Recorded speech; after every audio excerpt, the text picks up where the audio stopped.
Señores concejales, este es el último presupuesto que vamos a debatir y votar en esta legislatura, el presupuesto del año 2015, y a mí me gustaría empezar mi intervención felicitando en general al equipo de gobierno del Partido Popular y en particular al concejal delegado de Hacienda, al señor Senén, porque este año han hecho un ejercicio de malabarismo y de ilusionismo sin precedentes y, por lo tanto, si en ejercicios anteriores yo le decía que no podíamos votar a favor de un presupuesto que no tenía un objetivo claro, y es el de ser una herramienta de dinamización de la economía y, por lo tanto, de creación de empleo, desgraciadamente este año, el año 2015, nuestro voto también va a ser en contra.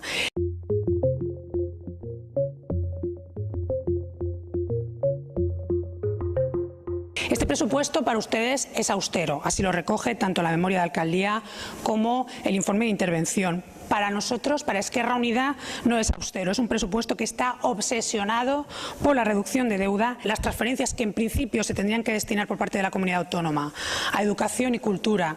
No se ha pagado ni un euro del año 2012 y 2013, más de 5 millones de euros. Se sigue recortando la partida presupuestaria que se destina por parte de la Generalitat el convenio para el Palau de la Música, y nosotros seguimos manteniendo el convenio con el Palau de les Arts. Me parece un desprecio absoluto a un contenedor cultural tan importante como es el Palau de la Música. Y con respecto al convenio de asistencia social, que también es fundamental, no se ha pagado nada del año 2014 y se deben más de 5 millones de euros. No concretan sobre qué barrios se van a destinar estas inversiones, qué se va a hacer concretamente, el impacto real que va a tener, y sobre todo entendemos que si se siguen manteniendo las fichas de gastos en inversiones de esa forma tan indeterminada, nos van a impedir a la oposición que controlemos si con lo que se compromete finalmente se ejecuta. Por primera vez desde que le llevamos de legislatura se ha incrementado el presupuesto de la Delegación de Bienestar Social, pero entendemos que esta subida es insuficiente porque, además de paliar las situaciones, de atender las situaciones de emergencia social que desgraciadamente cada vez son más en esta ciudad, este presupuesto no garantiza que a la vez se vayan a implementar medidas para evitar que valencianos y valencianas, centenares, miles, caigan en situaciones de exclusión social. Y esto no es una cuestión que afecte exclusivamente a la Delegación de Bienestar Social, es una cuestión en la que deberían de trabajar activamente el resto de delegaciones del Ayuntamiento de Valencia. Se congelan las cantidades que destinamos a empleo por cuenta ajena, y para nosotros eso es incomprensible. ¿Cómo es posible que, ante los desahucios que se siguen practicando en la ciudad de Valencia, se destinen 700.000 euros para comprar casas que luego van a ser derribadas en el barrio del Cabañal? Ante los sacrificios y recortes en gasto público que se han aplicado todos estos años, nosotros vamos a destinar más de 2.400.000 euros para el consorcio Valencia 2007.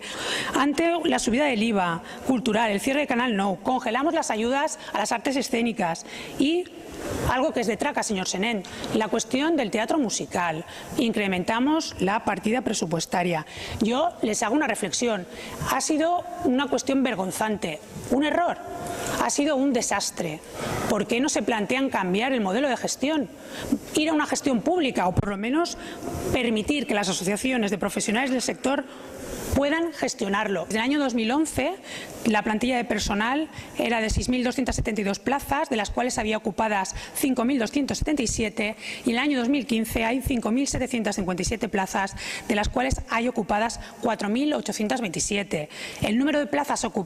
ocupadas, del 11 al 15 ha descendido en 450 personas, 450 trabajadores y trabajadoras. En definitiva, este año 2015, como el resto de años, decimos que no a las políticas de austericidio, no a los presupuestos que no ponen por delante las necesidades de los valencianos y las valencianas, sobre todo aquellos que se encuentran en situación de exclusión social o en riesgo de exclusión social, y que desde luego no va a cumplir con la función que para nosotros es primordial, que es la de reactivar la economía, atender necesidades sociales, garantizar una cobertura de prestaciones públicas, de servicios públicos básicos que en estos momentos más que nunca son necesarios. Y, por lo tanto, como siempre le digo, yo espero que atiendan este año sí